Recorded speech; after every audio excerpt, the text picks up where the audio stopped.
Hello everyone, I'm Rania Khalek, and this is Dispatches. On February 24th, after weeks of tensions, ambiguity, and threats, the Russian military crossed into Ukraine, and the country's 8-year civil war became a war between two post-Soviet armies. Putin's goals are unclear. Our only clues are his ambiguous statements about denazification and demilitarization of Ukraine. Western countries have been supplying the Ukrainian military with weapons, have launched a brutal economic war on Russia, and will support a NATO-backed insurgency against the Russian military. Refugees are pouring into neighboring countries, and as Russian forces approach Ukrainian cities, there are conflicting reports about whether they're making progress at lightning speed against a defeated foe, or whether they're getting massacred and humiliated by Ukrainian forces. We don't know how this will end, but we can be certain that once war starts, forces are unleashed which can't easily be contained. Dynamics emerge which were unpredicted, and the more outside players intervene, the longer and bloodier the battles will be. To understand how we got here and what to expect, I have the honor of welcoming Boris Kagarlitsky, a Russian Marxist theoretician and sociologist, professor of the Moscow Higher School for Social and Economic Sciences, and the editor of the YouTube channel and web journal, Rapcore. Boris, welcome. Hello. So thank you so much for joining me. I know the world seems crazy right now, and I think you're the perfect person for people to hear from. You're a Russian leftist, and I think the left around the world is quite confused right now. So I guess let's start with something really basic, which is, why did Russia invade Ukraine? And let's go from there. Well, of course, I think it's not about geopolitics. The major thing is that Russian society and economy is now in a very deep crisis. And the neoliberal model of capitalism actually completely failed in Russia. Well, in fact, it is exhausted internationally. And, well, the current global crisis, which we're witnessing right now, confirms that statement. So it's not about my or your ideological convictions. It's very much about, as people say in the United States, hard facts. And the hard fact is that the system is not working. And then, of course, different countries experience different problems, and they have different political and social setup, which also leads to different conclusions and different behaviors. So we have quite a few rebellions around the world, starting with Kazakhstan and also in Canada, in Australia, New Zealand, everywhere. There are rebellions everywhere. There is enormous tension, so enormous social tension in Russia. By the way, you can also see it when you look at the anti-war movement, which is surprisingly strong for a country which is just beginning its war, because usually anti-war movements become strong and visible when the war continues for a while and when people start understanding the consequences, and also when they start understanding that the victory is not any close and it's not probably going to be achieved at all, then usually you see the growth of anti-war protests and so on. While in Russia, you see it immediately. The very same day when the war started, we saw quite impressive protests.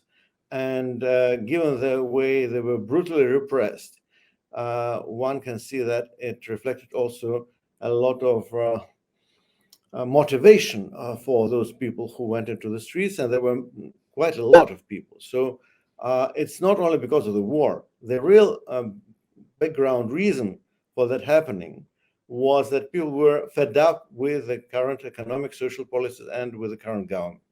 So, the war is just something which kind of catalyzing this unrest, which was already emerging. We saw the elections in September. Actually, now I'm in Yakutia. I'm speaking from Yakutsk. Why?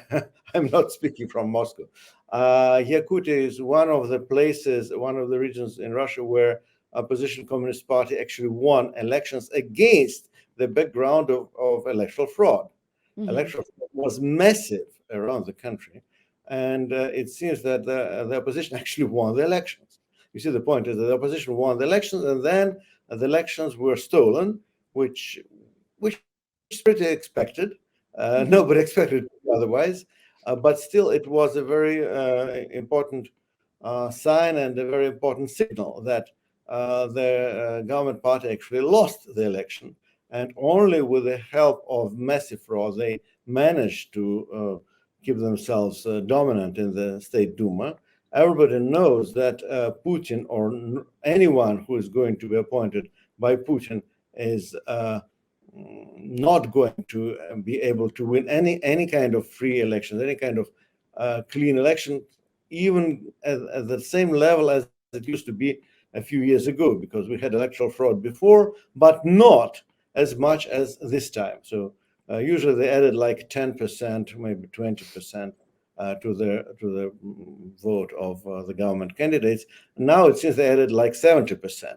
You see, so it means that the level of unpopularity of every single governing figure in the country, of every single oligarch, of every single official is absolutely incredible.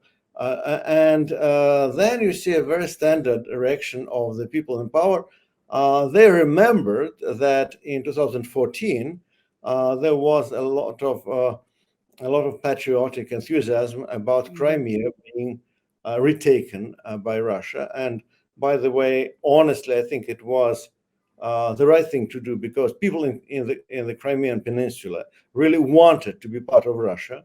So from so my support for that action, it's not because I'm any kind of Russian imperialist or great Russian chauvinist, but I respect democracy. I respect the will of the people. People did support massively the return of the peninsula to Russia, and that also provoked a lot of patriotic enthusiasm around the country. Also, it was combined with a lot of frustration and political crisis in the Ukrainian Republic. In fact, I think in the Kremlin, they wanted to do a remake of 2014.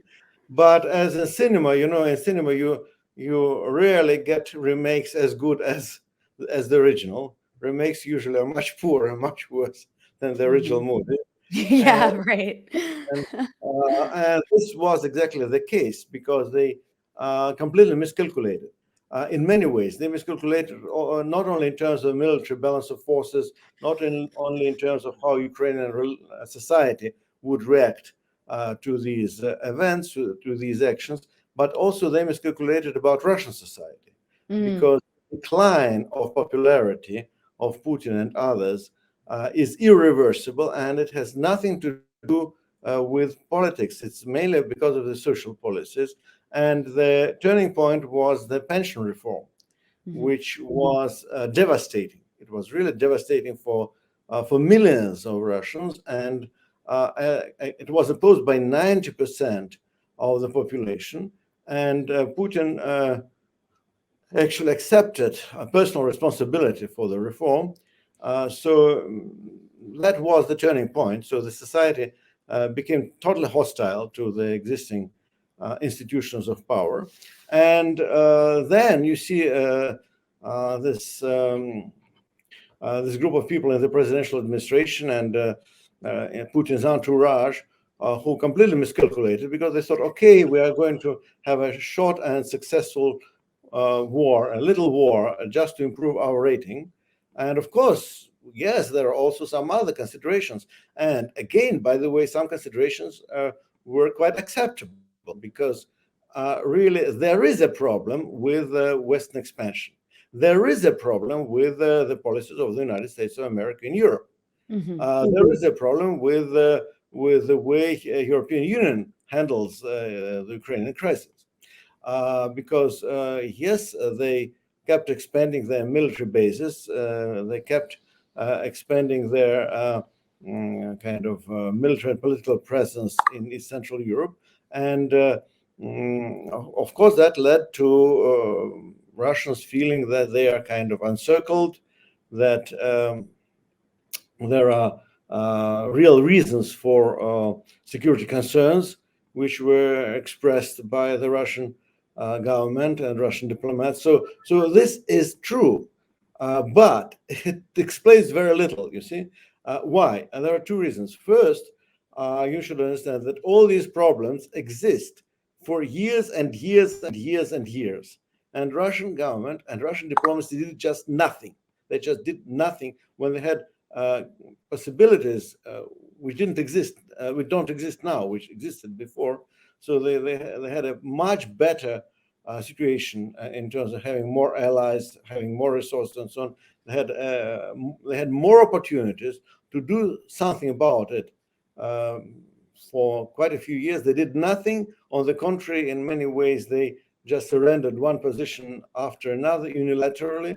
So it means that in reality, these concerns, these security concerns, didn't seem so serious from their point of view.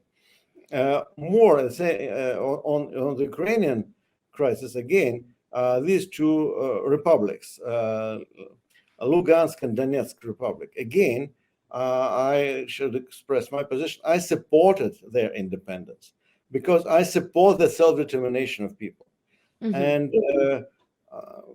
yes, they wanted to be independent. They should be independent, or at least they should have the right to negotiate their status with the Ukrainian government, which refused to negotiate because there could have been a settlement. There could have been a settlement through federation, for example, turning Ukraine into federation, giving Lugansk and Donetsk and a few other regions the same powers and the same status as Quebec has in Canada, for example.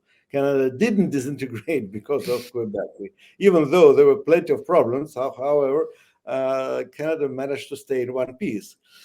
So there were plenty of ways to solve the problem. On the contrary, Russian government for 8 years did nothing. They did nothing. They supported the republics, but they didn't use diplomacy properly. They actually used their influence on the republics to stop them advancing when they were trying to take over Mariupol, which was actually left by Ukrainian forces in 2014. Ukrainian forces withdrew from Mariupol. So Donetsk militia was actually entering the city, and then Russian government officials forced them to leave. Why? Because they didn't want Donetsk to have its own port, to have access to the sea, and to have some kind of independent economy, which wouldn't be totally dependent on Russia. So, of course, yes, they now say that Donetsk was shelled and Lugansk. They were both cities were not just cities, but I mean the areas, the territories of Donetsk and Lugansk were shelled by Ukrainian troops. True. By the way, Lugansk and Donetsk militia also shelled Ukrainian territory. So what was going on every day, I insist, it was going on every day, every single day for 8 years. There were people wounded and killed on both sides for 8 years. Russian government did nothing for 8 years, you see. They did nothing to stop it.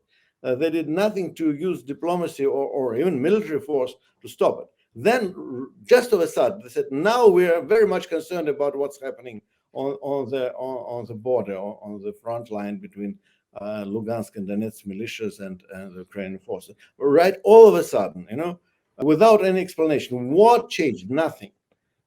Nothing changed. So it was very much the domestic reasons for that, for the crisis. It was the domestic crisis which is actually accelerating very rapidly inside our country, which led them to do that. And it's, in a certain sense, it's just an attempt to avoid reforms or revolution through some kind of, presenting military success as an excuse for not doing anything domestically, or presenting military threats also as an excuse for keeping themselves in power in a very autocratic and democratic way. And that was an adventure because they were 100% certain that the war would continue for about 96 hours. All propaganda sources predicted that. They all played the same tune. They all said that actually there was a curious thing that the official news agency, Ria Novosti, actually published an article which was written before the actual hostilities started, which was describing the war, as it actually was planned to happen, also using the past tense. So, like destroying Ukraine was defeated within 96 hours. So the article was pre-written before the war, and they put it online by mistake and kept it there for about a day when it was, of course, erased. But as you know, in the internet, it's very easy to keep Yeah. things. Good things copied. So now everybody read this text. It was although it was already all written as if it happened already. You see, Mm-hmm. so they miscalculated completely, because their Russian, even in military terms, Russia doesn't have resources for a long-term war.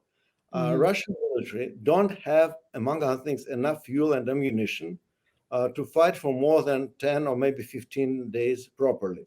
This kind of operation, because they just didn't have enough resources. Our Russian economy is totally dependent on the West. Just to give some examples, so the microchips which are used by Russian military equipment, Russian military, they use Taiwanese microchips. Without supplying microchips to Russia, much of Russian military equipment will not work. I mean, simply will not be produced. So they cannot replace the equipment which is destroyed in the war with the new equipment unless Taiwanese supply them with the microchips, or South Koreans sometimes supply them with some spare parts and so on. Even Kalashnikovs, the famous Kalashnikovs, they use Chinese parts, Chinese elements for the production of Kalashnikovs. Chinese will, of course, continue to supply, but the Chinese are very special people. They will simply increase the costs. So they will increase prices. They will increase the prices. They will make Russian factories pay twice, maybe 3 times the price. So in that sense, economically, even militarily, we don't have the resources. And if Ukrainians were really happy with the Russian invasion, it would have been completely different. Because yes, if they were really meeting the troops with flowers, okay, but they were not. Within 96 hours, it became clear. And I have a lot of contacts in Ukraine. And 10 days ago, many of these people kept saying, okay, maybe it's not so bad if we are going to be conquered, because at least your government is going to pay our pensions or something, which is higher than Ukrainian pensions and so on.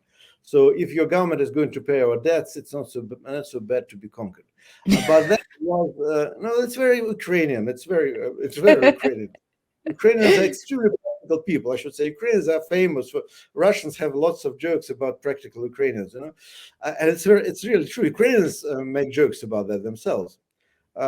They're charming but very practical people. So you see, I've got messages from practical Ukrainian friends say, okay, if you're going to pay our debts and pensions, then by all means, yeah. Maybe it's better for us to be conquered. But these were jokes which were typical for the peacetime. Once the war started, once there were people killed, once there were cities being shelled and bombed by Russian forces, of course, the mood changed completely. And then also another point, that Ukrainian troops became surprisingly effective in fighting back. And that also changed the mood of Ukrainian population, because you see, when your troops are winning, or at least when your troops are doing well, this is a good stimulus to join them, to support them, and so on. So it generates some kind of national or patriotic, whatever you say, enthusiasm and so on. So in that sense, the mood changed completely.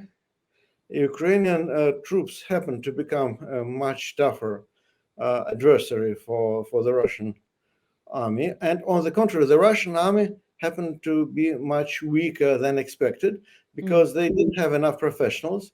So they sent draftees. They sent draftees and poorly prepared, poorly trained, totally demotivated because it was absolutely unclear for them why should they go and fight against Ukrainians who speak the same language, by the way, who look exactly like us, who behave exactly like us, and there were just absolutely crazy cases when Ukrainians just stopped Russian tanks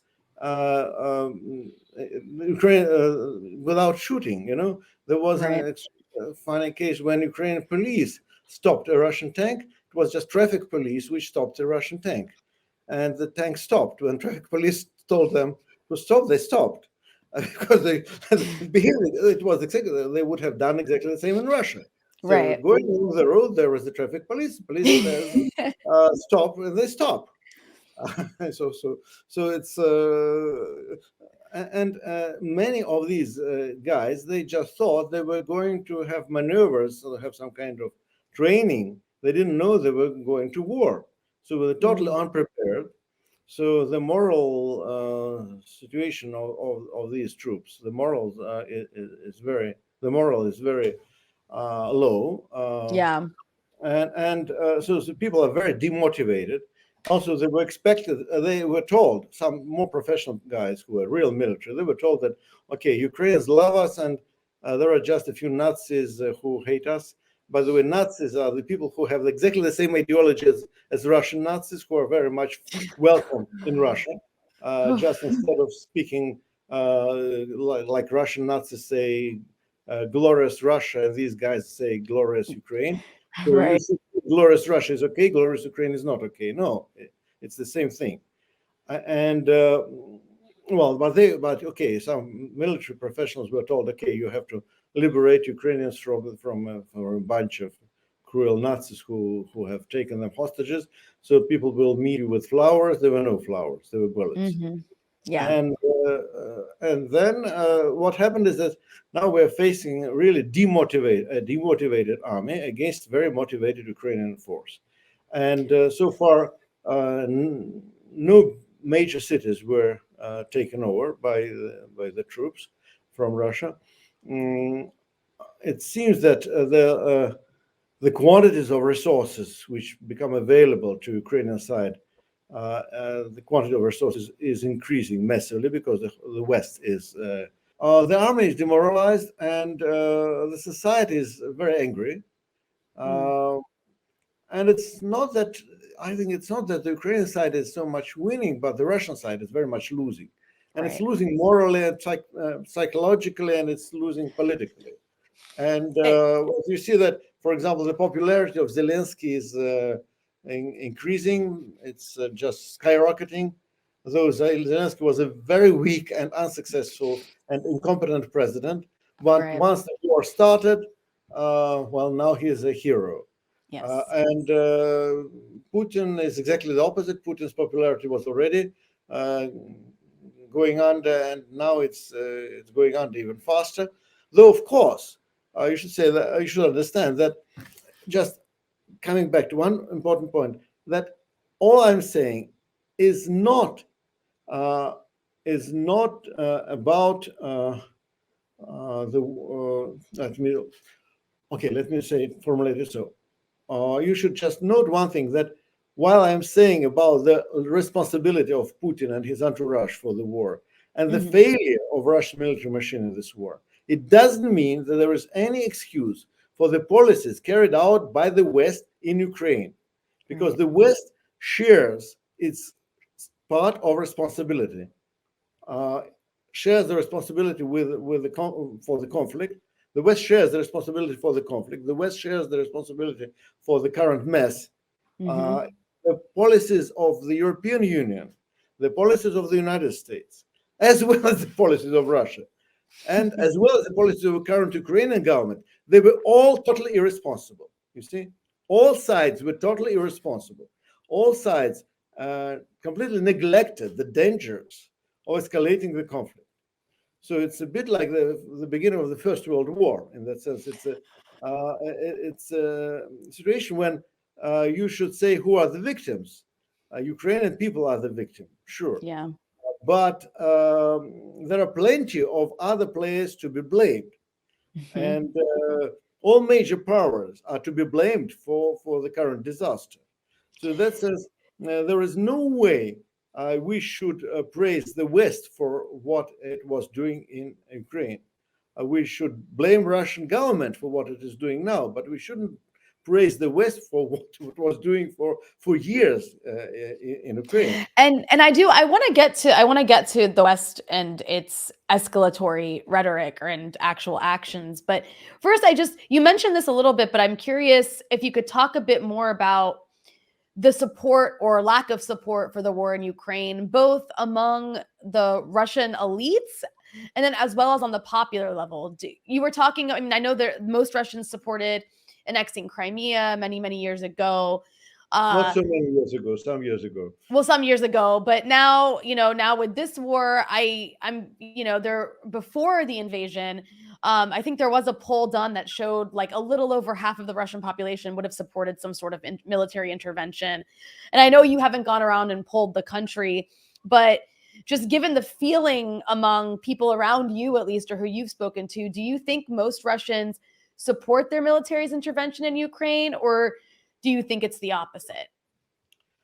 Well, I think the society is divided because for the last few days, I've been to 3 different parts of Russia.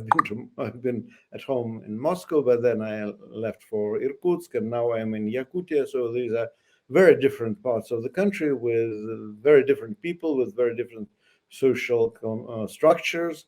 And well, first of all, I think there is a very small minority which is totally in favor of the war. There is another minority which is much bigger, which is anti-war. And there is a great majority of people who are confused. And they would have supported the war maybe if it were a success. Like in every country, by the way. In every country, if your government succeeds in the war, then for good or bad reasons, you're kind of happy, because at least you're happy that it didn't last for too long. At least you're happy that the outcome was not too bad. So if it were a successful adventure, it would have been seen more positively among the people. But now, even those people who are saying that, well, the West is to be blamed for what happened, they kind of provoked us into this operation. Even these people are very worried. They're really very worried. And, just give you one example, just for you to understand that the sanctions are really destroying Russian economy this time. They kept saying sanctions didn't influence our Russian economy before. Actually, it's not true. They did, but they didn't damage too much. Actually, ironically, Russian government inflicted more damage on the economy of Russia than any sanctions. Systematically. That sense, sanctions are not too serious, used not to be too serious, used not to be too bad till now, because the main problem, the main source of damage was our own government with its own decisions. So the damage caused by the sanctions was totally incomparable with what our own leaders did to us, totally incomparable. But now it's another story, because these sanctions are totally different. These sanctions are consciously oriented towards destroying or disorganizing the economy. And unfortunately for us, they do work extremely effectively. Just give one example. I'm now in Yakutsk. Here, there is no way you can get here. There is no way you can get here unless you fly in in an aircraft. So you need to fly in. There is, much of the territory of Yakutia, it's not just covered even by railways. Sometimes there are not even roads. Or there are roads, but these roads, these are very special Russian roads, so they're not totally penetrable. I see. If you like extreme traveling, I'll keep that in mind. So the only way you really can get here, the only way you can communicate is using the aviation, using the air. And then you discover that most of the aircraft in Russia are leased from the West, leased from Western companies. So now they're calling for these aircraft to be grounded, because they just break lease agreements. So lease agreements are expiring, and you have to be extremely incompetent not to know that, but Russian government didn't know that. Most of the lease agreements for Russian aviation are expiring in March or early April. Then wow. Western counterparts are not extending these agreements anymore. Without the agreement, even if you keep the aircraft technically, you will not be able to service it, and it's not going to be able to fly. So it seems that it's about 80% of the aircraft which are already now in Russia, operating in Russia. You see, so that means that Wow. people here are really worried. People in Yakutia are really worried because they're afraid of being completely disconnected from the rest of the country. Mm-hmm. And even within Yakutia, there would be problems of getting from one part of the republic to another, and so on. So just giving one example. Another example. So Taiwanese they stopped selling microchips to Russia. Right. Microchip is something without it you can hardly have anything working these days. But then the Russian officials said, "Don't worry, we produce our own microchip, which is called Elbrus, which is not bad, by the way. It's less productive than some of the Western analogical models, but it's not so bad. It's a good replacement. But there is one problem: it's produced in Taiwan." Hmm. So it's Russian design, but the production is in Taiwan. And Wow. Russia doesn't have the technical capacity to produce enough microchips of its own on its own territory. So most of its own microchips are produced abroad. So Russian economy is extremely dependent on foreign supplies. And to make things worse, even though of course much is imported from China, but what you import from China, you import, I don't know, hammers or I don't know, you import technical tools and so on, even sometimes cars. But equipment and technologies are imported from the West. And Western companies have to serve them, to organize the service for them, service for these technologies and these Right. equipment and so on. So it means that much of the economy is just going to be put on a hold. And the ruble collapsed. We used to have about 70 rubles per dollar. Now it's 110 within days. Disaster. Yeah. Long queues are now there are long queues at the bank at the cash machines trying to take money away because people do not trust the banks, and especially they're trying to get if they have dollars, because quite a lot of Russians didn't trust rubles anyhow, so they kept their money in dollars, but their savings. But the problem is that there are physically no dollars. Right. So they cannot get the dollars out of cash machines because there is no money in the cash machines. So, for example, I didn't even try. I said, okay, I go. Give up. Yeah. Well, I don't care. If I don't know, just some of my friends said, "What are we going to do?" I said, "If we are going to collapse, we're going to collapse, and having a few dollars at home is not going Doesn't. to." Yeah. No, I can. I mean, I'm talking to you from Lebanon right now, which has had an economic collapse for the last 2 years, and it's like what took several months to happen in Lebanon seems to be happening overnight. Exactly. In Russia right now because Yes, of the sanctions. exactly. Yeah. Yeah. So, but no, okay, but now let's see. The good side of the things is that the usual standard for historic developments in Russia is that progressive changes here usually happened after a war being lost. Okay. Once we lose a war, we start rebuilding the country, and Russia didn't lose many wars.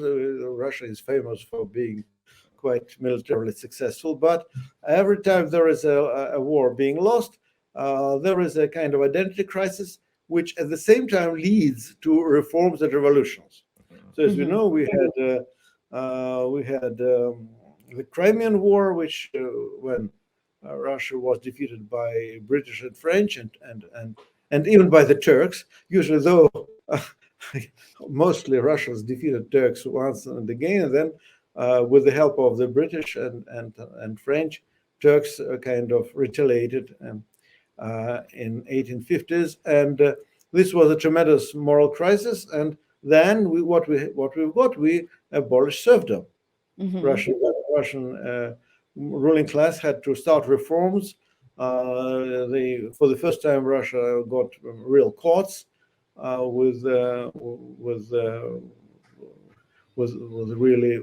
institution of justice, which were more or less kind of modern for that period. Russia got the abolition of serfdom. There was, I shouldn't say free press, but kind of semi-free press, and so on and so on. So the reforms started. They were so-called great reforms, and they started after the war being lost. Then, after the defeat of the Russian-Japanese War, there was the First Russian Revolution, and after the defeat in the First World War, there was the Second Russian Revolution. That's a good point. Okay. Power and so on, Bolsheviks coming to power. And once Soviet Union was defeated in Afghanistan, well, that's not that things didn't get better after that. But yeah, I see the trend. That's not a good news, but no, at least it led to, nevertheless, it did lead to democratization. It did lead to democratization, but it was kind of hijacked by neoliberals, I should say. That's the point. That it was not. It's not the democracy to be blamed. It's the neoliberal economics and neoliberal policies to be blamed for what happened next. But however, anyhow, it led to change. And so we're coming very close to the moment of change. It's going to be very dramatic and very, very impressive change. And then I hope we will come out stronger. And I also hope we will come out being friends with Ukrainians again. Yeah. I appreciate your optimism. I think a lot of people around the world right now, and a lot of people obviously inside Russia, are a bit confused because we always look at Russia, whether people hate Russia or love Russia. They always look at the Russian government, at least for the past couple of decades, as being very calculated and strategic in how they interact on the global stage. That's the perception. But that's kind of the perception. That's the perception. So this seems like such a massive miscalculation, to the point of like, wow, you really got this so wrong, that people are so shocked. So I want to ask you a little bit about that. But first, I want to kind of go to the Western side of things, because you mentioned that a little bit too. And I'm curious, from your perspective, if we wanted to date the beginning of this particular crisis with Ukraine, outside of the domestic issues, which we can go back to, if we wanted to debate talk about the beginning of this crisis, would you start it at 2014? Would you start it at 2008? Or would you start it at 1990? Where would you start the clock on the sort of collision course that we're seeing take place now between Russia and the West and Ukraine? 1990. I think it was 1990 when the Soviet Union disintegrated, and of course, with all the privatization policies, with deindustrialization, with the establishment of corrupt oligarchies, both in Russia and in Ukraine, the kind of social and political regimes which were established, they actually all continued deteriorating. I see, because Ukraine can be presented could have been presented for a period as a kind of corrupt democracy, which later collapsed. It collapsed through all these Maidan protests into a sort of chaotic state. And to some extent, I keep saying it used to be, maybe up to recently, it used to be a failed state. It is interesting now that maybe it's very interesting and very possible that it is exactly because of this disaster and because of the Russian invasion that Ukraine overcomes this situation. So Russian invasion turned Ukraine into a real state after being a state for so many years. So there are, you see, among other things, it's very interesting that Ukrainian oligarchs fled the country. All of them ran away. They all ran away once, even before Russian troops appeared. They all ran away. They have taken their private jets and ran away, leaving the country. Maybe it would be very good for Ukraine if they don't return. It would be much better if they stay out of the country. Right. But what is also very interesting is that once the conflict started, some of the Russian oligarchs also left the country, going to the same destinations as their Ukrainian counterparts. So where there is it's not a big difference, Right. And so we have to look at the social composition of these societies, and you have to look at the economy and how these economies were developed. They were de-developed, and they were turned into a kind of resource extracting economies. They lost much of their industry. They lost much of their education and cultural institutions and science and much of the healthcare systems. It was all robbed and privatized and commercialized. And in many ways, the societies themselves decayed and degenerated. So because when we say, well, wow, there are so many Nazis in Ukraine, it's an exaggeration. But yes, there are some groups of the far right which are influential. The question is, why are they influential? And the answer is that, especially in Western Ukraine, there are so many unemployed youth, so many young people who have no employment, no jobs, no perspective, except joining the far right groups, which at least give them some kind of social provision, some kind of meaning in their lives. Yeah. Well, but here in the Arab countries, you probably know similar things happened with the Islamic fundamentalists. Of course, yeah. Arab countries. So you can easily understand what was happening. So it's not that, oh, these people, they have very bad ideology. Yes, of course they have very bad ideology. Why is this ideology becoming so attractive to people? And the answer is that the social situation makes it happen. And very, very, very similar in Russia. Actually, in many ways, Ukraine decayed. Sorry. In many ways, Ukraine decayed faster than Russia. It's true. Ukraine decayed and degenerated faster than Russia. But it's very much the same tendency, the same process. So we have to blame the economic policies of neoliberalism. That's the very beginning. And the rest, well, then you face the consequences. These are consequences of these policies and these strategies. And then you have the elites, which are also totally irresponsible. And speaking about Russian government being so reasonable and rational, it's not true. They are reasonable and rational only in one sense. They're very reasonable about how to get as much money stolen from the country, how to hide this money, by the way, from society. For example, if you want to start a project here, first thing you have to do is you have to calculate it in such a way that there should be a kickback big enough without which we just cannot do a project. Even if you're doing a research project, for example, when I used to be the head of an institute, we tried to get research projects. Sometimes we did get research projects, but the problem is that you go to the ministry to some foundation, they openly tell you that, well, we'll pocket 30%, and then if it's okay with you, then you go on, then you do the bribes. It's like legalized bribery. It's called kickbacks here. Yeah. Yes, but you see, the point is that very often I said no, because for one reason, if you take away 30% of the project, there is no money for me to do the project. Right. Okay, the project's not going to be done, period. So, and then I asked Ukrainian colleagues, they said, "Oh, Russians are very, very kind of decent. They only take 30%. Only 30%. Your bureaucrats are so honest." They told I said, "How much do your guys take?" They will usually take everything. They just take 100%. Wow. Okay. Well, that's a difference, I guess. Wow. Yeah. Okay. So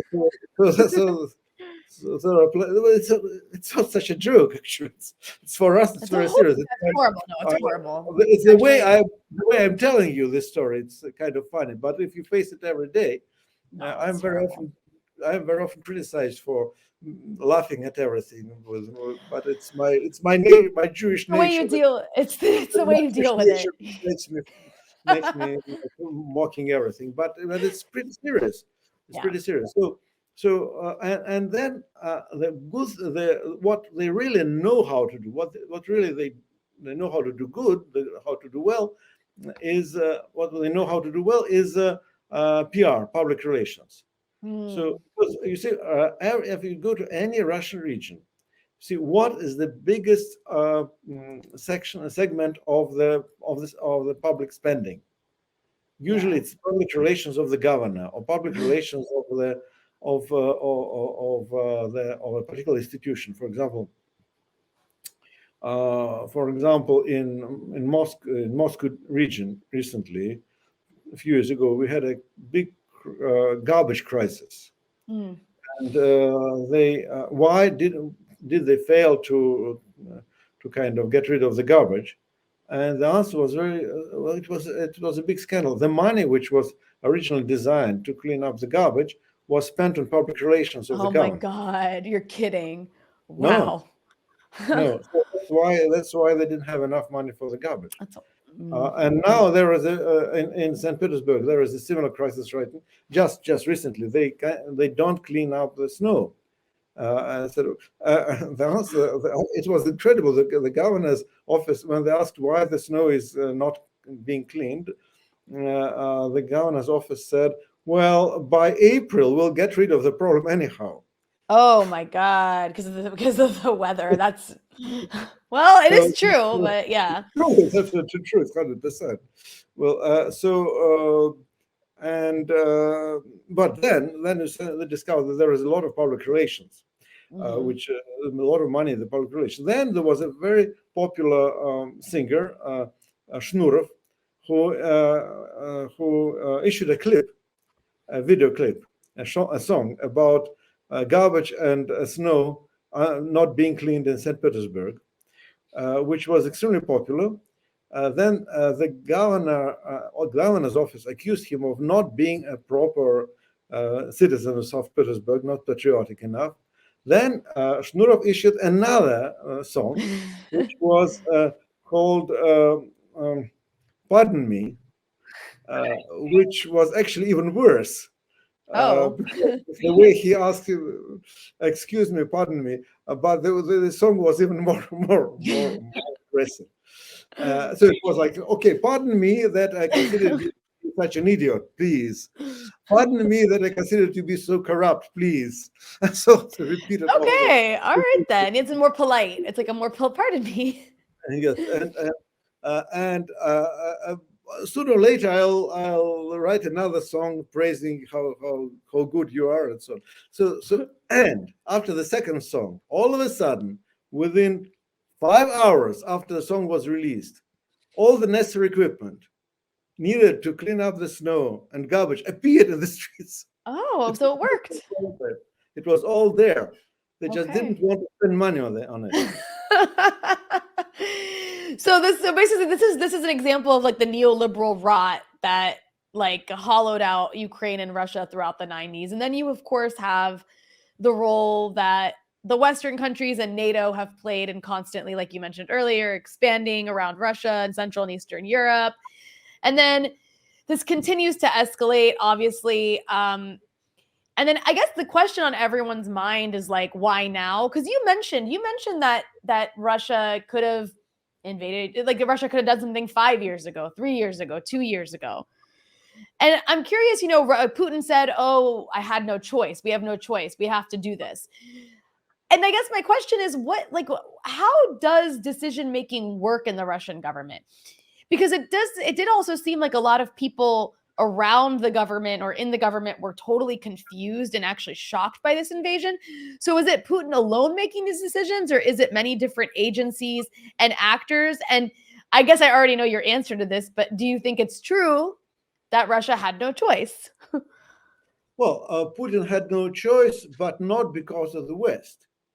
Putin had no choice because of the domestic crisis, which was increasing. Yeah. I told you, I was here in Yakutia and in Siberia during the elections. I saw how people reacted. I saw how people wanted to get rid of the corrupt politicians. They failed because the level of fraud was absolutely appalling. And it's very clear that next time it wouldn't be about ballots. It would be more about public unrest and street violence. And it was very clear for everyone. So something had to be done about it. So after losing the elections and at the same time imposing on us the Duma, the parliament, which is totally fake, they had to do something about it. They had to do something to remobilize the public support. So in that sense, they really did have no choice. The rest is bullshit. Because I said, yes, there is Western pressure. It's all true, but it's a constant problem. It's a constant problem. There are real security concerns, I insist. But there is nothing special that happened this January or February. There is nothing new this January or February, except for the elections, which were lost and fabricated in September, and the protests, which were suppressed also in September, October, with the total understanding that it's going to come back in spring massively. Yeah. So they were really, we all expected that in spring there would be a lot of unrest. People expected that once it gets warmer, it's very hard to go and protest in the streets of Russia, especially here with minus 40 centigrade in the streets. It's not very good for public demonstration, for street demonstrations and so on. Once it gets warmer, everybody knew what was going to happen. So they had to do something to prevent that happening. So that they miscalculated. But about how the decisions are made, yes, you see, Russia of today, Russian government, Russian state system of today is not the same as it used to be like in 10 years or even 3 years. Because during the COVID crisis, there was also a very dramatic change. First of all, our constitution has changed. So Putin's powers are expanded. The extension of his personal power is enormous. Putin's powers were kind of limited in the first 2 terms of his rule, and he was never a Democrat, but he actually operated within certain limits and within certain rules for the first 2 terms. Then he extended his powers, and then he extended his powers even more. So it's a constant process of Putin's powers being extended and extended and extended, which led also to the situation that the institutional side of the state are getting weaker and weaker and weaker, because once you extend the powers of the president, you diminish the powers of every other institution in the country. Right. So in that sense, the decision-making process became totally deregulated, that one person started getting enough power to make decisions unilaterally, while it was not possible even a few years ago. Then the COVID, because the COVID led to the isolation of Putin, that because he was hiding in his bunker, and it became very difficult for anyone to get access to him. Because I know personally a few politicians who used to be able to reach Putin. They used to be technically able to reach Putin to get an appointment with him. And all of them complained that since the COVID, it became impossible. So the number of people who could actually technically speak to Putin became very small. It's like maybe 5 to 10 people who really have access to the president, so they can manipulate his opinion the way they want. Or not challenge it, too. There's also the, not challenge it. Okay, right? yes. Like you just hear yes from people. Yeah, like there's that aspect too. Yeah. That's the way it operated. And well, the rest, basically the rest, it's how most dictatorships collapse or how they degenerate. Quite a few dictators actually started their careers as good people with good intentions and even achieved something. Unless they were able to achieve something, they wouldn't have been able to become dictators, by the way, usually, because they would have done something at least to attract some support. Right? But then once you have more and more power concentrated and less institutionalized, then things get worse, and then at some point you become irrational. Yeah. I'm afraid I have to do some other work, so Can I ask you just one more question? I'm sorry? Question. One final question. One final question. So now that right now it seems like everything is sort of on a road to further escalation. You have the European countries openly boasting about providing weapons to the Ukrainians and talking about funding volunteers also. Well, and funding an insurgency, sending foreign fighters, right? You have even some of the most hawkish voices in the West talking about a no-fly zone. I don't think that'll happen. But then you, of course, have this like sort of nuclear button pushed on the Russian economy. The Russian government obviously responded by putting their nuclear special forces on alert. So do you think this conflict has the risk spilling outside of Ukraine, especially if you have an insurgency that's training or receiving weapons from nearby NATO countries, and just the risk of flooding more weapons into a country? Like it just causes all kinds of opportunities for things to spiral further out of control. How dangerous is this? It is quite dangerous, but starting with the weapons, that Zelensky allowed Ukrainian people to actually take as many weapons as they wanted. So like now every Ukrainian family has at least one Kalashnikov. So Ukrainians are also very, as I told you, they're very nice and practical people. Having a Kalashnikov at home is a very practical thing, actually. Yeah. So, I live in Lebanon. I know. So now, so that's one thing. So it's a long-term thing, If you have every family possessing at least one Kalashnikov, it means that you end up in a totally different society. Right. But there were some funny pictures, like a guy riding a bicycle with like 5 Kalashnikovs.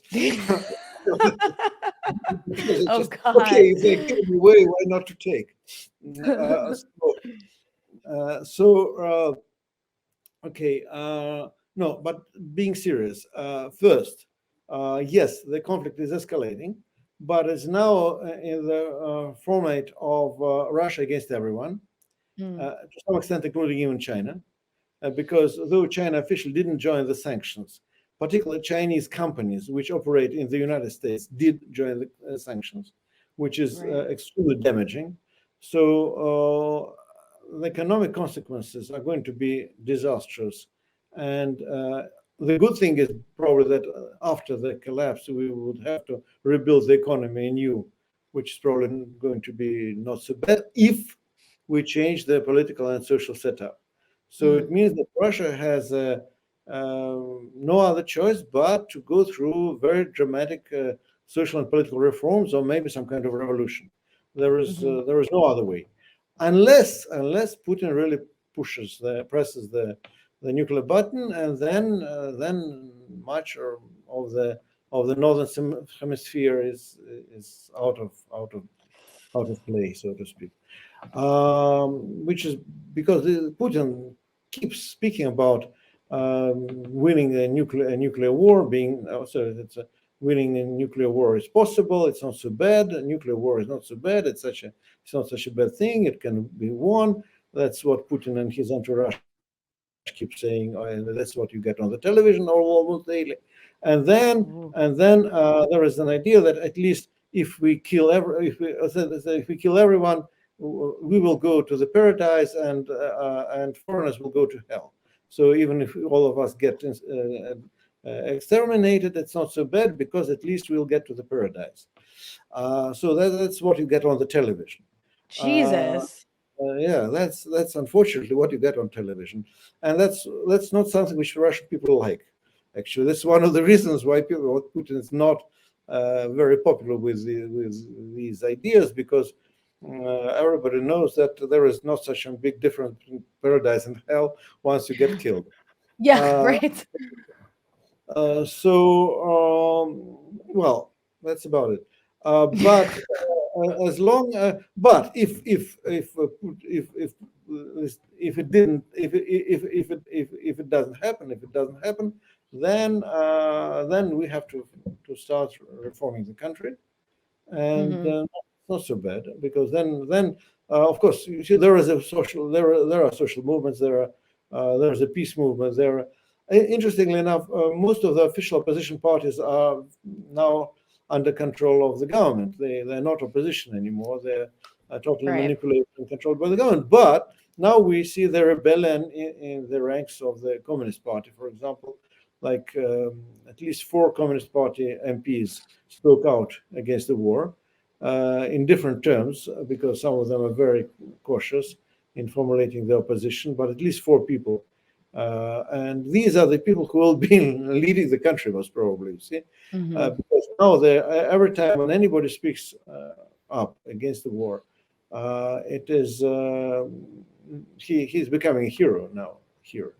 And I think it's we have to go through it. We have to go through it, and we have to overcome it, and we have to become friends with Ukrainians again. It's not going to be very easy, but it has to be rebuilt. Well, Boris, I really appreciate your time. Thank you so much. And I hope we can have you back on again soon with hopefully better updates on what's happening with the situation. Okay. Thank you so much.